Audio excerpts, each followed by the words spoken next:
Bonjour and bienvenue, listeners. Grab a seat at the table because today's episode is a chef's kiss. Our guest is bringing flavors so rich they make butter blush and insides smoother than a perfectly aged Bordeaux.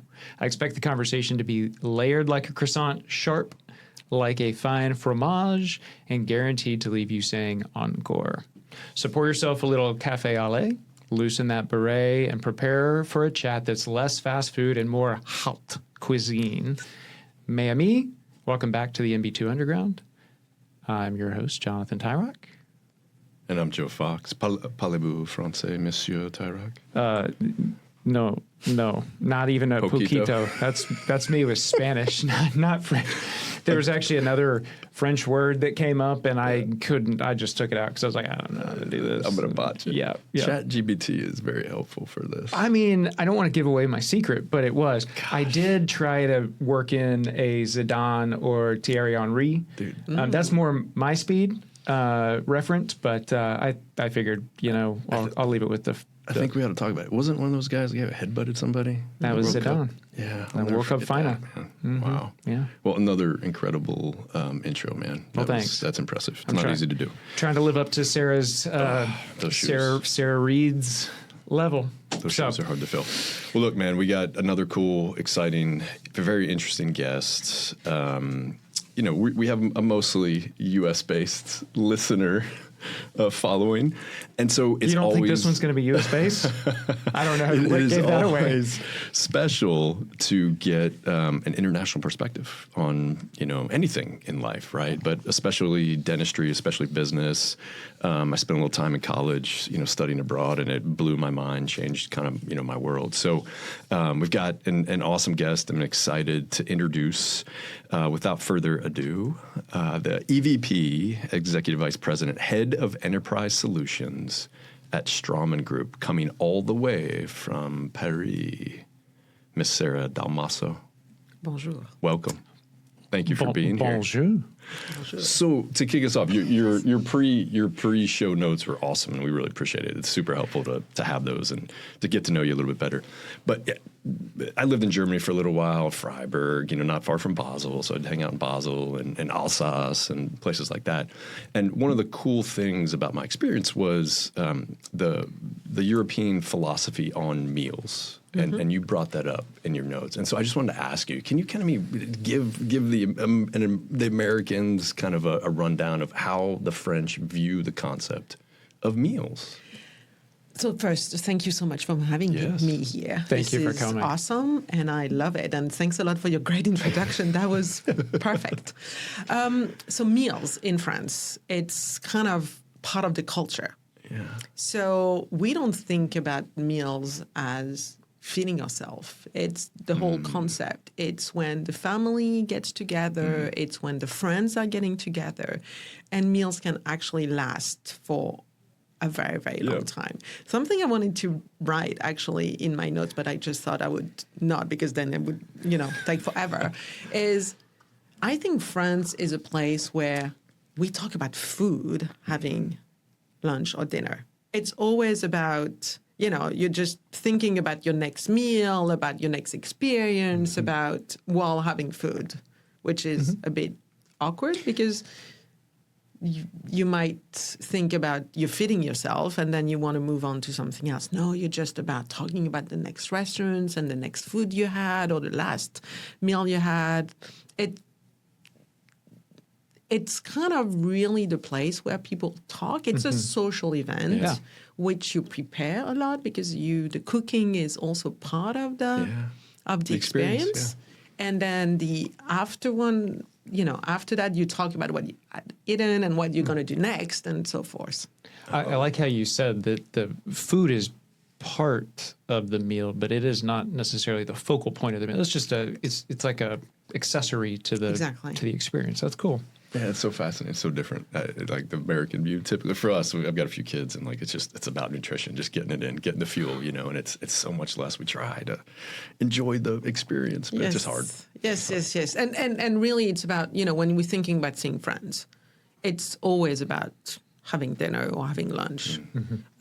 So, you would host a dinner party like very regularly. We're probably hosting every week one.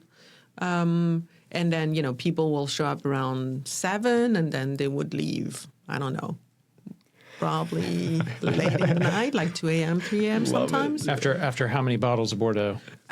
We can talk about that. Probably too much.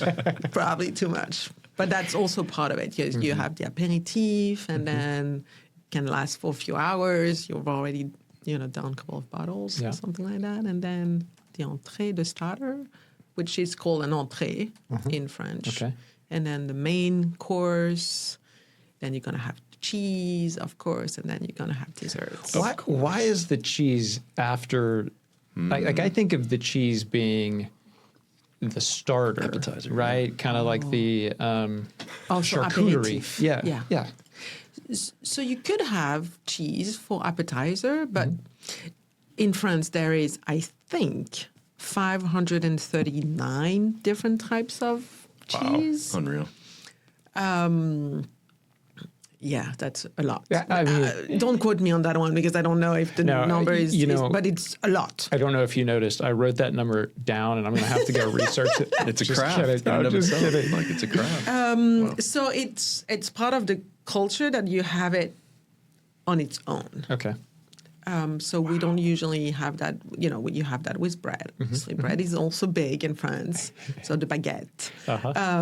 I should have used baguette. Yeah, you should have. You have, see? Yeah, there we go. So there, yeah. So usually you have cheese after the main course and then dessert, So- pâtisserie. Sarah, what motivated you to want to study in the United States? At all places, the Ohio State University.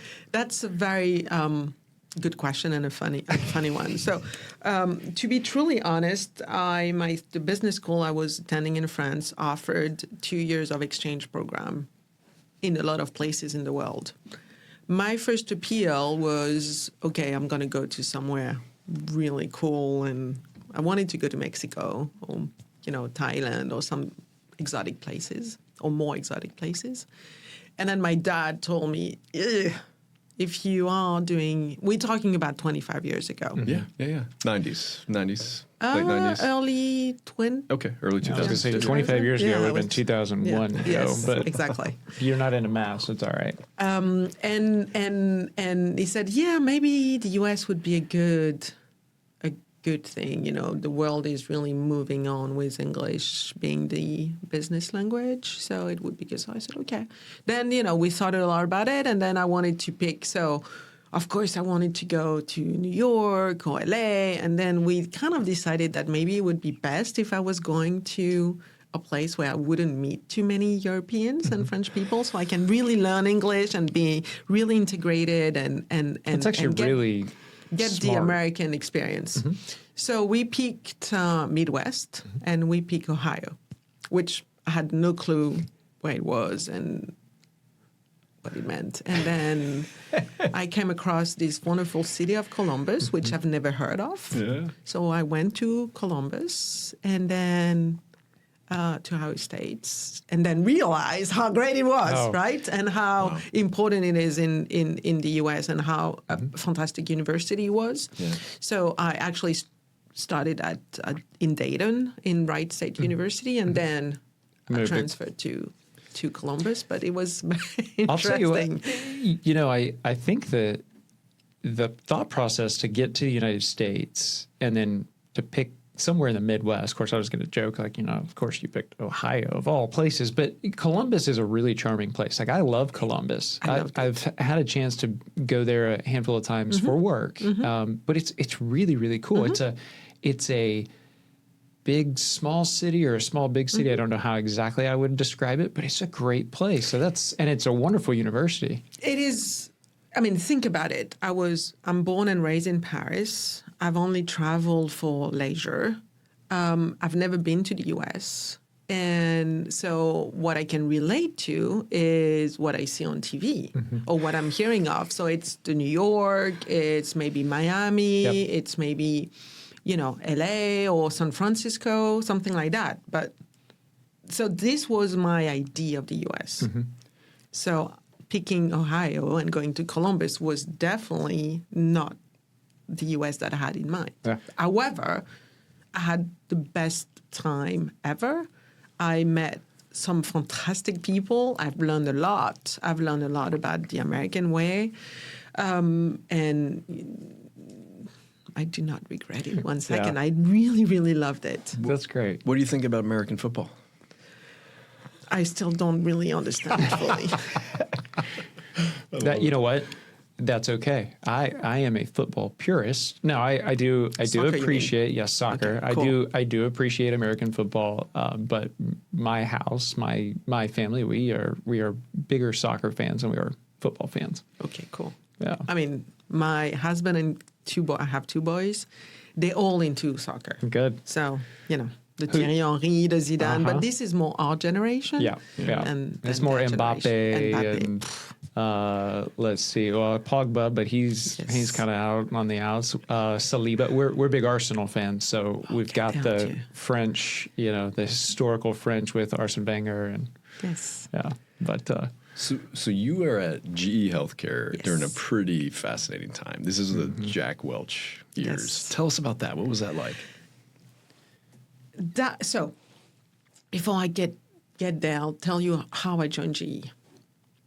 So I, just after my studies in the US, flew back to Europe. I had been accepted in a job, in a program, in a hotel company, like the 2 years program, entry program.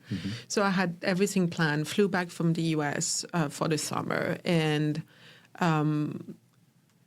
were enjoying myself until at some point my dad, again, is important in my life. Mentor, Yeah. Very good influence, told me, well, you're not going to stay at home for 3 months and not do anything, right? Just enjoy yourself. So maybe it would be good if you find yourself a job or an internship or something like that. So I sent a few letters out and got an internship immediately at GE Healthcare. So that's how I started, and I spent the summer in Paris at their entity there. And then after a few months, they offered me a permanent job in London. So I had to pick whether I was coming back to the US or I was staying in Europe. But I was working for the American company. Yeah. now at that point, GE is a vast company. Was it healthcare? Was it GE Healthcare in Paris? Okay. Yes. Did you always have an inkling or a desire to go into healthcare, or was it just happenstance? It just happened. But since then, I've always worked in healthcare. And I don't think I want to Go anywhere else? No. Yeah. I think it makes a big difference Yeah. having a purpose. Having a purpose and thinking about what you can make a difference to patient. Because we're all patients at the end of the day. Yep. Whatever part of the healthcare world we're working in, whether that's radiology, oncology, dentistry, we're all patient at the end of the day. So it's really close to my heart. Yeah. That part. Well, I think it's cool, and we're obviously going to get to I think probably a full range of your background, but you've seen so much, and you can take those perspectives into your patient experience as well as, Joe, your patient experience and my Yes, patient experience. Which makes a big difference. It's kind of like waiting tables at a restaurant. You can't quite understand a waiter's perspective until you've been a waiter. And then you're like, wait a second, how am I treating this person? And how hard is this person really trying? Yes, I was a waiter in high school at a little diner. And it was funny because I found myself being so much more critical of waiters and waitresses after that. I was like, no, I know this person's not busting it for it. Yes. But it was just that perspective. So did you pick London, or did you pick to come to America, getting back to your GE story? So I didn't pick going to London. It was just an opportunity. But I felt, I could be closer to my family, closer to my friend, still discovering another country, but living.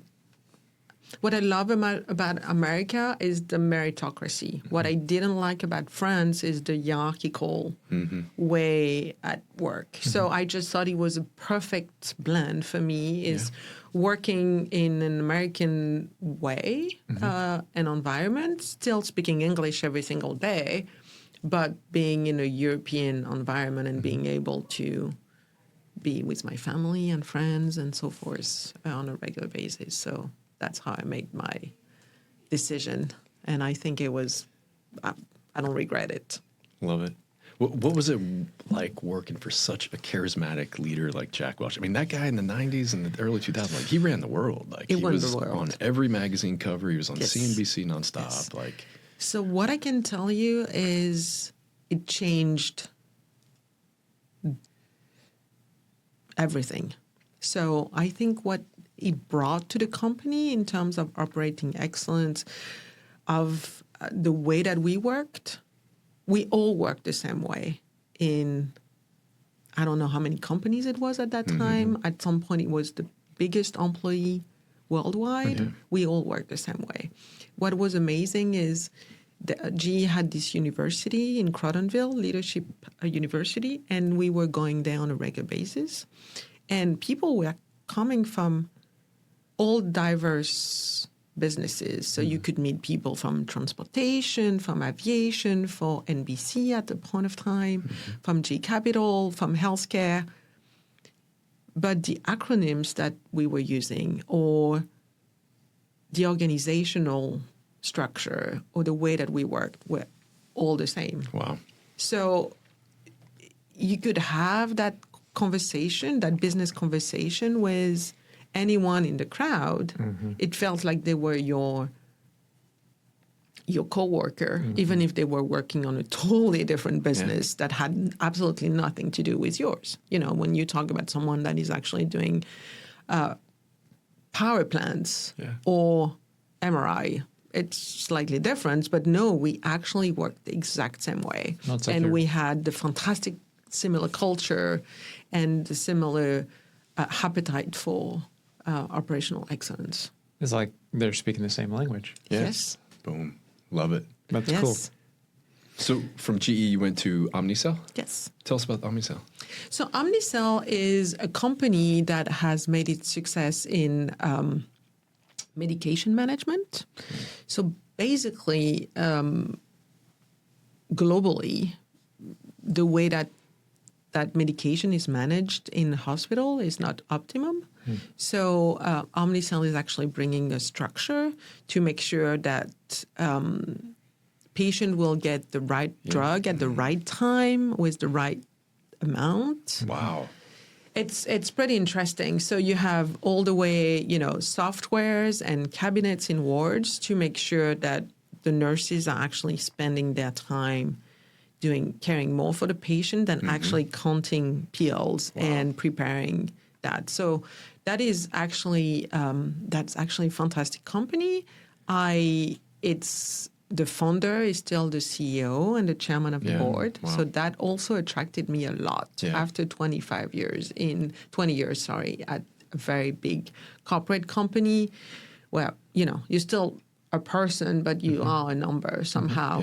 I wanted to work for a company that is a little bit more employee focused and has this culture of the employee. So Entrepreneurial, right? yes, very entrepreneurial, very caring for the people, and had a fantastic purpose. So Randy Lips, the CEO, actually created that company based on his daughter was at some point at the hospital, spent a lot of time there, and then realized that the nurses, the workflow and the way they handled the medication was very prone to errors.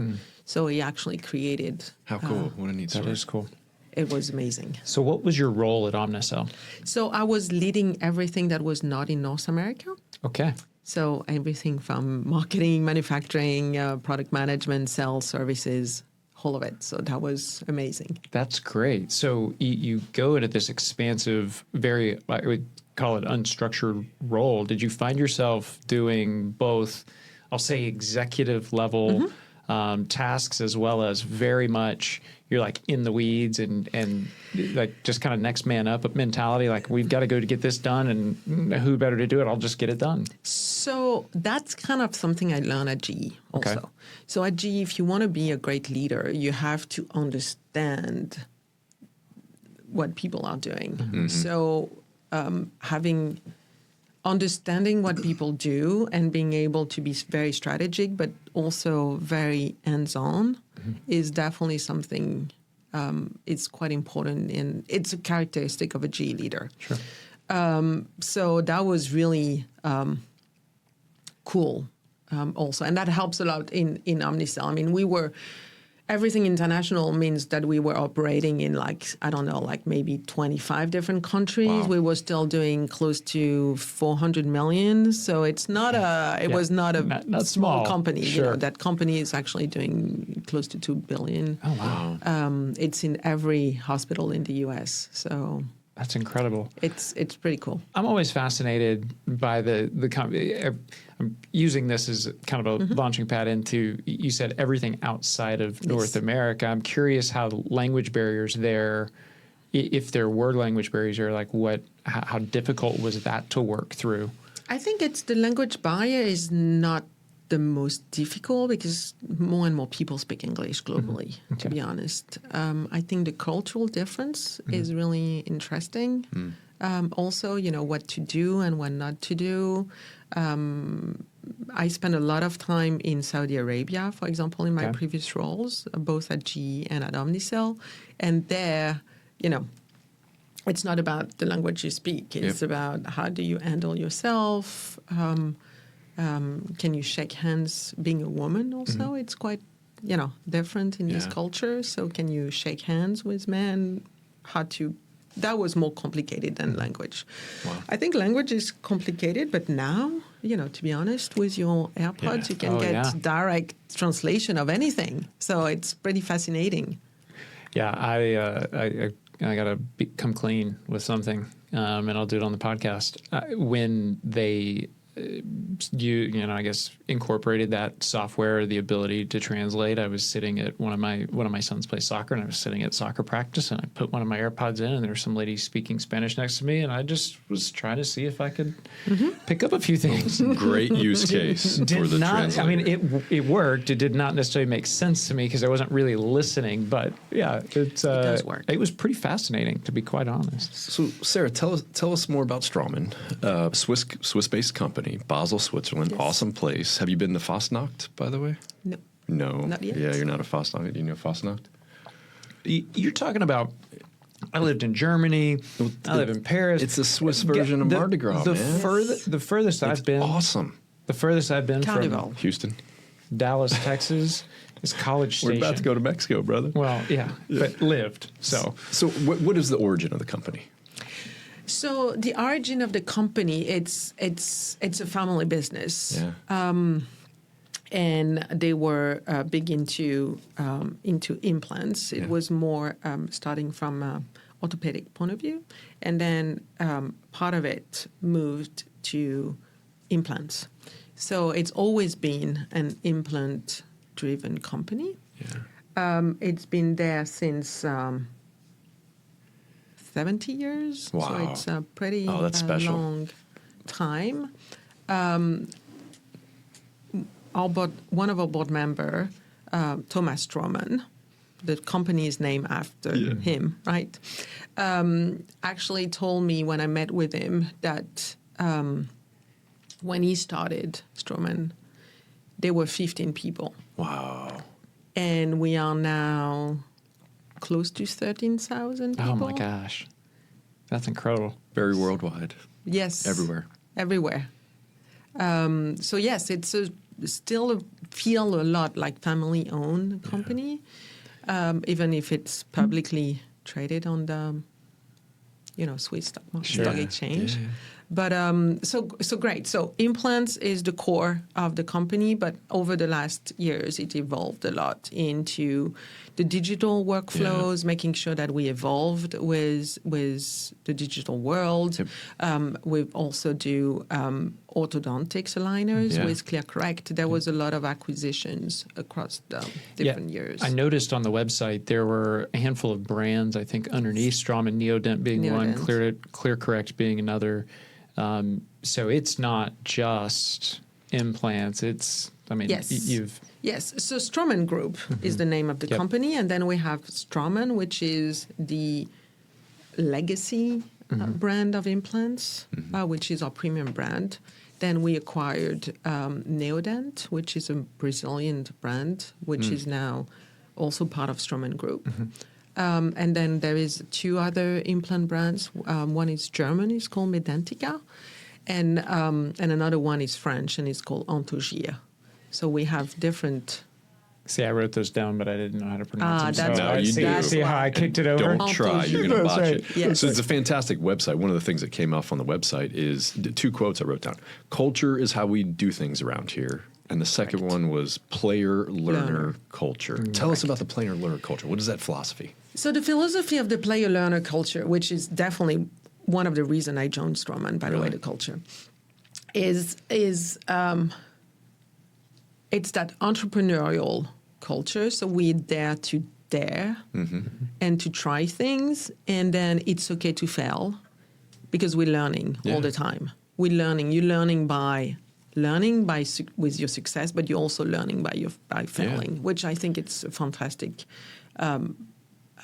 place to be. And it's also, when I'm thinking about the Straumann Group in general, it also means, it's not what got us here that is going to get us there. Yeah, absolutely. And we have to innovate all the time, and we have to be ahead of our competitors all the time. So we cannot be, sitting back and say, hey, we have the best implant and therefore that's enough. No, we have to reinvent ourselves all the time, and we have to be on our toes because, the market's changing, the expectation of patient is changing, the expectation of dentists are changing, the new technology are coming in, competition very, very quickly. Yeah. Competition is out there too, so we have to reinvent ourselves. So it's both from an external point of view, but also from an internal point of view in the culture that it's okay to fail. Yep. It's because you're always learning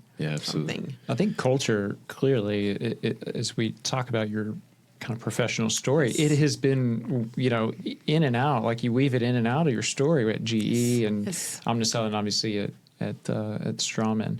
One of the things you said in your notes was one of the lessons that you've learned over your career, and from a leadership perspective, this is I'd say we're keying in on leadership in this particular episode. Was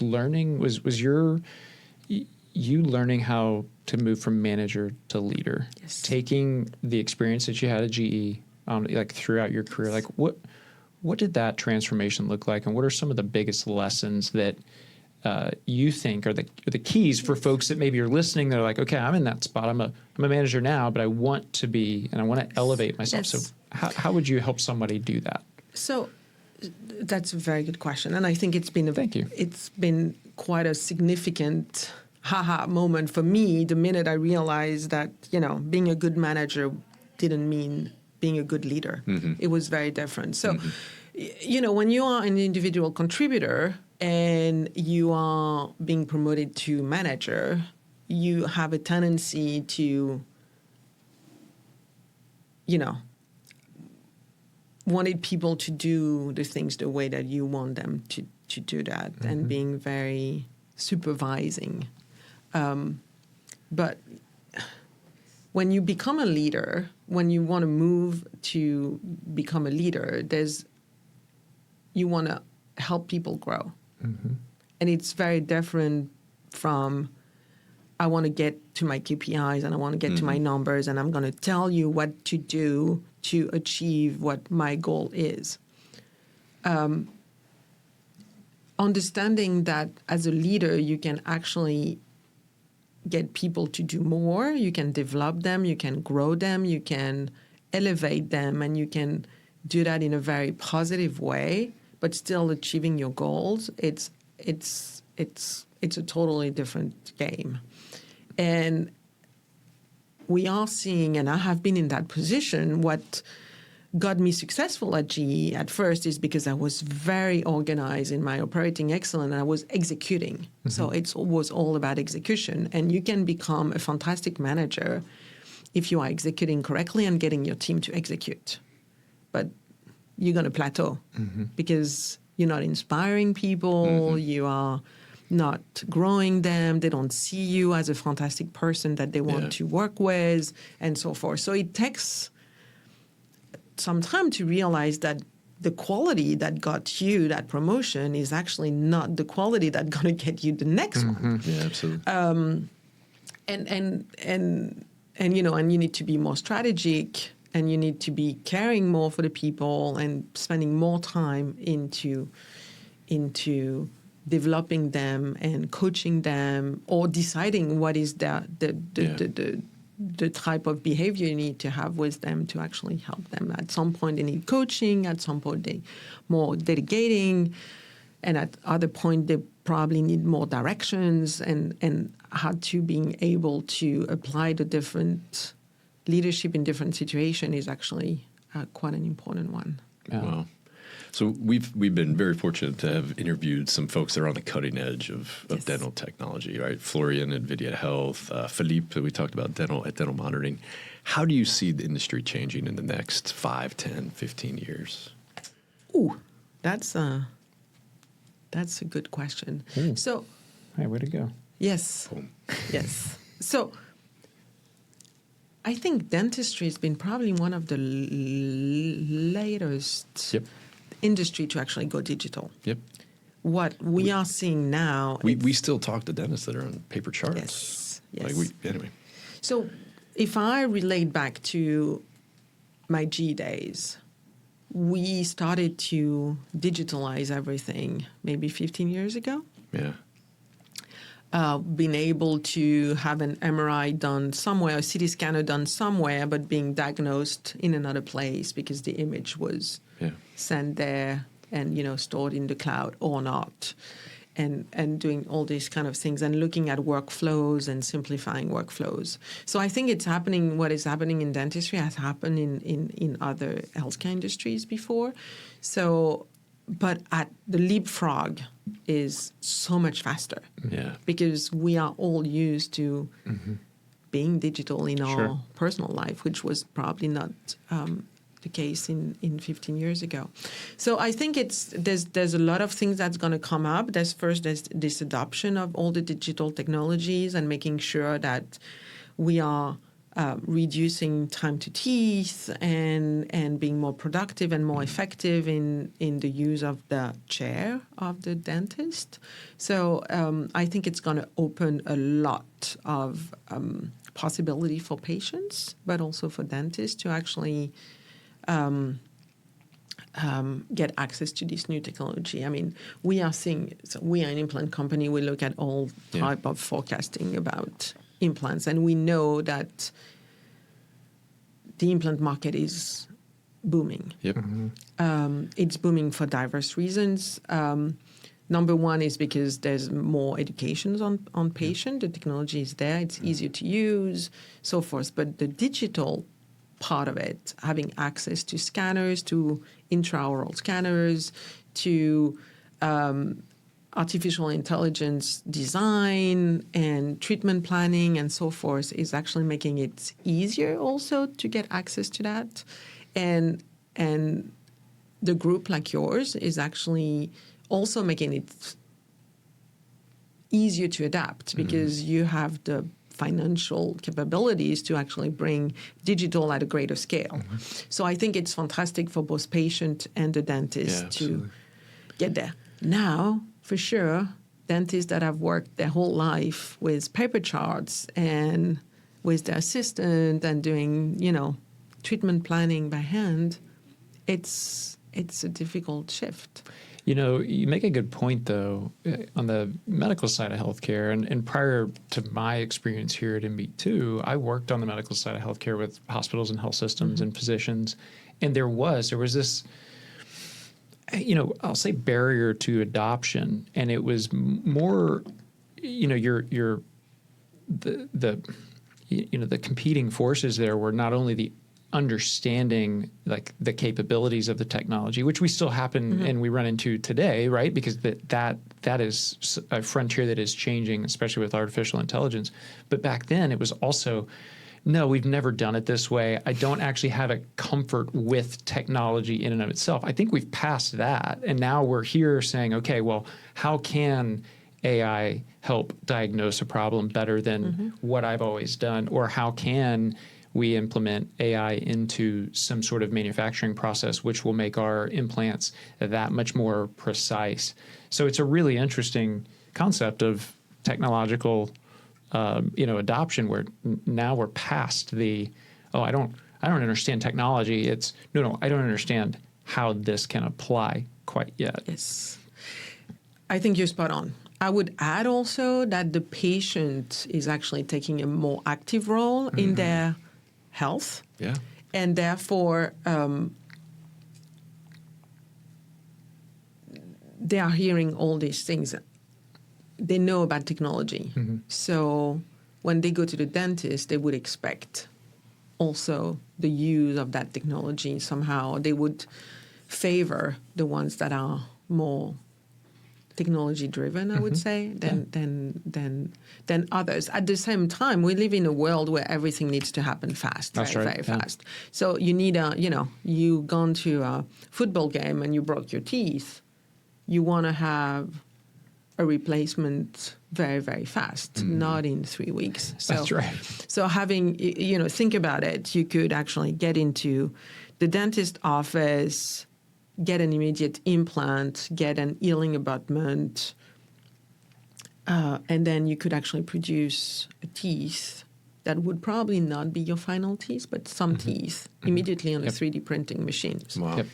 And reducing the time to getting a final teeth in, by days. Yes. Yeah. Significant We're days. Getting you so much more comfortable in what is going to be your permanent solution, Exactly. not your temporary solution. Yeah. Vastly improving the patient experience. Yeah.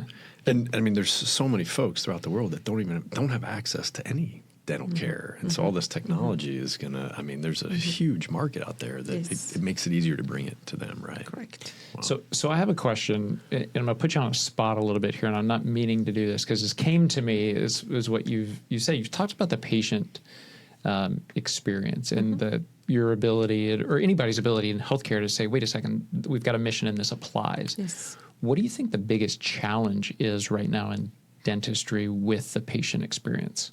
I think it really depends on the country. That's fascinating. For example, in France, let me give you a French example. The concept of DSOs is not widely accepted. So there's not a lot of DSOs. We can come back to that in a second. So the first thing is, how fast can you get an appointment? Okay. Number one, that's a Wow. pretty important one. Because a lot of dentists are very centralized into the big cities and so forth. So first is that. Second of all, depending on the culture, for example, in France, there's no hygienist. The concept of hygienist doesn't exist. And so you go to the dentist and he will do everything for you. So you usually should go, at least 2 times a year. So I think now, if I'm thinking about it, trust is a big thing. Okay. And can I trust that my dentist that have been in school 25 years ago, how does he get the latest technology? How do I trust that I'm getting the right, treatment? Yeah. A bridge versus an implant. I don't think patients are educated enough. So I think trust is a big thing. How do you trust also that you are paying the right amount for the right level of treatment with the right level of quality? That's what I'm hearing globally patients talking about. They want the best. They want to be more aware of the treatment they're getting, and they want to have more choices. They want to be more informed. I think they are more informed because you can go on ChatGPT and then you're saying, what's the best implant? I don't think this is a concept that would have been in anybody's mind 5 years ago. And whoever is going to be the first one, But trust is a big, No, a big thing. It makes a lot of sense. And it takes me back to the hospital and healthcare system of, paying for quality. Like that idea of, if I go to the store and I can touch this shirt and that shirt, and I can tell the quality difference and feel it, I might be willing to pay more for this because I know it's going to last longer. But there's just not that understanding, or really, and frankly, the ability to even measure that quality, because like in healthcare, that would be like, sure, maybe I go to my dentist and I really like my dentist and I trust him because I've built a relationship, but is he the best dentist or is she the best dentist, or would it be better for me to go over here and get this? Like, you just don't, there's no way of knowing that, unfortunately. Yes. Do you think the perspective on DSOs in France changes ever? I think it's more a regulatory thing than anything else. Unfortunately, so I personally would love that there would be more DSOs, as we've talked about before. I think sometimes you need the financial capabilities and capacities to actually invest, and private dentists might not have. It might be more complicated for them because they're not business. Yep. So anyway, so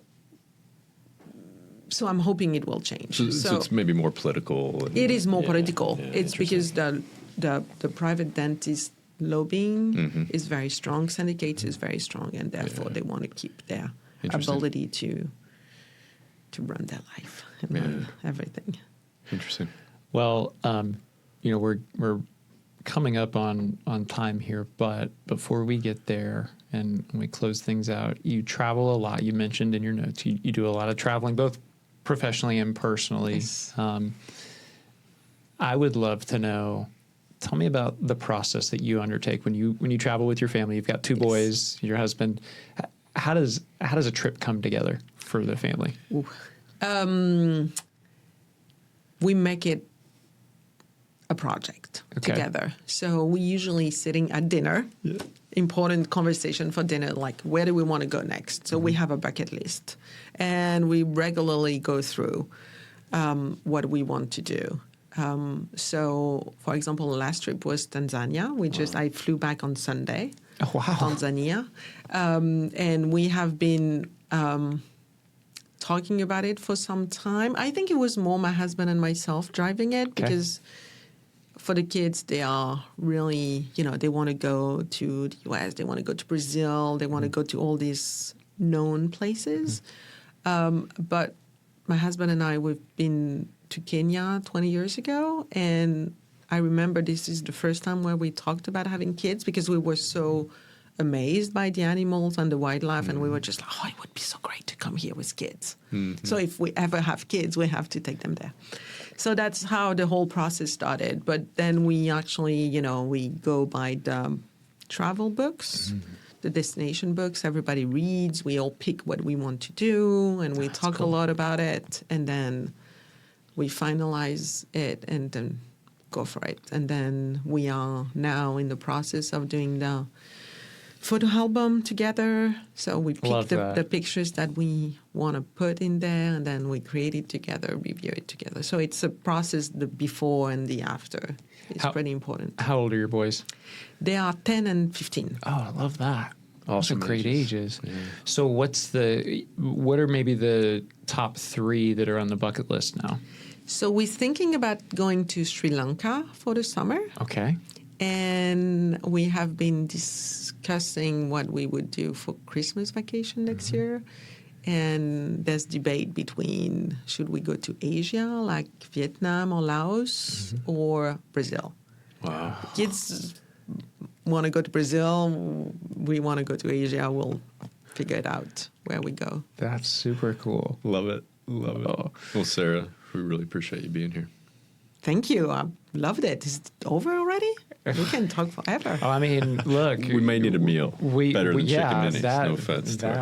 No offense. We should have done that. We should have brought a bottle of wine in here. It's a little early for wine, maybe. But no, Sara, we appreciate you coming on. And this has been a lot of fun. Just kind of hearing your perspective of, I don't want to say an outsider because you're certainly not an outsider, but just a differing perspective than Joe and I probably see day in and day out. So thank you for being here. Thank you for having me. That was great. I loved it. Absolutely. We'll do it again. Safe travels. Listeners, thank you for joining us for another great episode of the MB2 Underground podcast. We will catch you next time.